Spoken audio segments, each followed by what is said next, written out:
Hi, and welcome to an introduction to Radiant Solutions' OpenSpaceNet plugin for QGIS. My name is Ben Venzel, and I'm a software developer working on Radiant Solutions' machine learning projects. In this video, I will walk you through an example of using the QGIS plugin for OpenSpaceNet. OpenSpaceNet allows users to automatically detect objects in satellite imagery using the latest machine learning technology.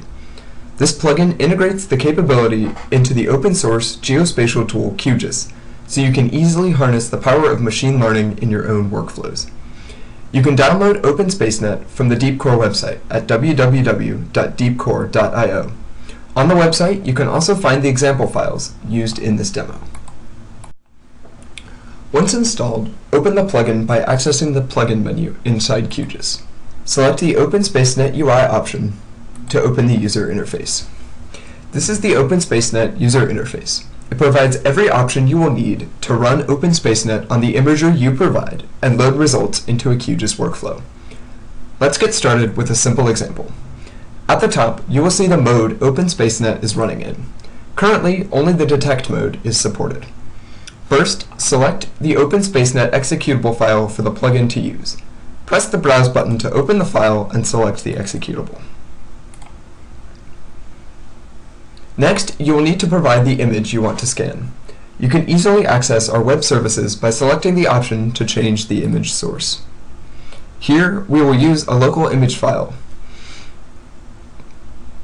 Press the Browse button and select the image you want to scan. I will be using the Atlanta Airport image that you can download from our website, but you can use any geo-referenced image you'd like. Next, you will need to provide the model file. It stores information from training our machine learning algorithms. For this example, I will be using the airplane.gbdxm file that you can download from the website. This model was trained to detect airplanes and other objects from satellite imagery.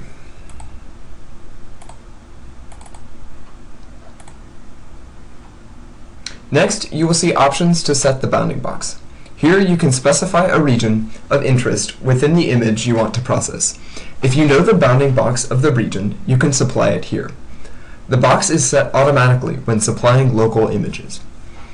If you would like to include or exclude specific regions from processing, you can provide a shapefile of the geometry using the inclusion-exclusion option.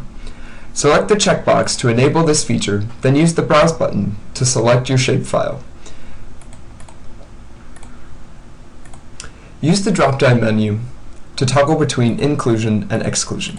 Here, we will exclude a simple rectangle. The next option you will see is confidence. This option filters detections below a certain confidence threshold. We recommend using 95% confidence to get nice, clean results, but you can adjust this parameter based on your model. If you are not seeing the desired results, try lowering this parameter. Next, you'll see window size. Adjust this parameter if you're detecting smaller objects, such as cars. NMS is a parameter used to cluster results. We recommend you turn this on and use the default value of 30 for clean results. If you notice multiple detection boxes for the same object, try lowering this parameter to prevent this from happening. Next is the output format. These are geospatial file formats used in GIS systems. Currently, we support shapefile, GeoJSON, and KML. We will use shapefile for this example. Use the Browse button to select a location to save your file to. You will be prompted to give the file name before saving. We will call this one Atlanta Detections.